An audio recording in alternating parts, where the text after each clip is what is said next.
Leaders with ties to Tampa are facing federal charges tonight. They're at the center of what investigators are calling a multi-million-dollar conspiracy involving money laundering, forced labor, and abuse. This follows multiple FBI raids this morning, including at a home in the affluent Avalon neighborhood in Hillsborough County. This was part of a nationwide takedown. Fox 13 is covering this investigation from multiple angles. Our Kylie Jones is at the federal courthouse in Tampa, diving deeper into the church and its leaders. But we begin with Aaron Mesmer live in Avila with more on the raid and reaction from neighbors. Aaron. Yeah, Haley, and these neighbors were absolutely stunned by what went on this morning. Neighbors in this community, they woke up to helicopters and FBI agents raiding a home in Avila. And once they found out why those federal agents were there, it was even more surprising. Some of you say, I don't have 100,000, but you have 20,000. You have 50,000 here, or you have 10,000. That's video of David Taylor asking viewers to send money to his church. Federal authorities now say Taylor used donations to fund an extravagant lifestyle that included this massive mansion in Tampa's affluent Avila community. FBI agents raided the home Wednesday morning. It's very surprising to hear that type of thing was going on, again, right in your backyard. It's unclear what authorities took from the home. This view from Skyfox shows several cars lined up with gift bows on top.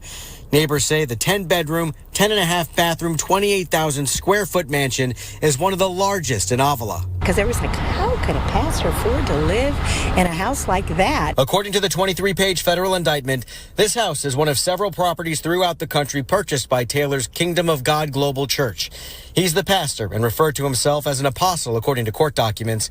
The indictment alleges Taylor recruited people to work at call centers, referring to them as armor bearers. Investigators say they were his, quote, personal servants who fulfilled Taylor's demands around the clock and were never paid. Taylor and executive director Michelle Brannon are accused of controlling nearly every aspect of the workers' lives, cutting them off from family and forcing them to take contraceptives.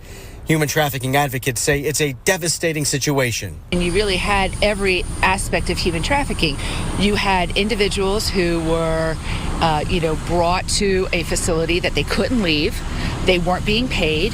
They had production goals that they had to meet. And authorities say if the workers failed to reach Taylor's monetary goals, they faced punishment, including public humiliation, food and shelter restrictions, sleep deprivations, and physical and psychological abuse.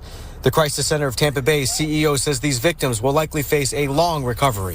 She says there's another lesson every community can learn from this. This can happen in one of our most affluent zip codes in Hillsborough County. It can happen in your backyard. It can happen in my backyard. As for the folks who lived with alleged human trafficking, fraud, and money laundering happening in their backyards. I hope it's not true, but if it is, he deserves everything he's going to get. And there was also what appeared to be a federal command center set up just north of here at St. Joseph's Hospital in Lutz. Experts say if there were any human trafficking victims at this property, they likely would have been taken to a nearby hospital for care. Haley? Let's hope they can get all the help they need. It sounds like they have been through quite a lot. Aaron, thank you.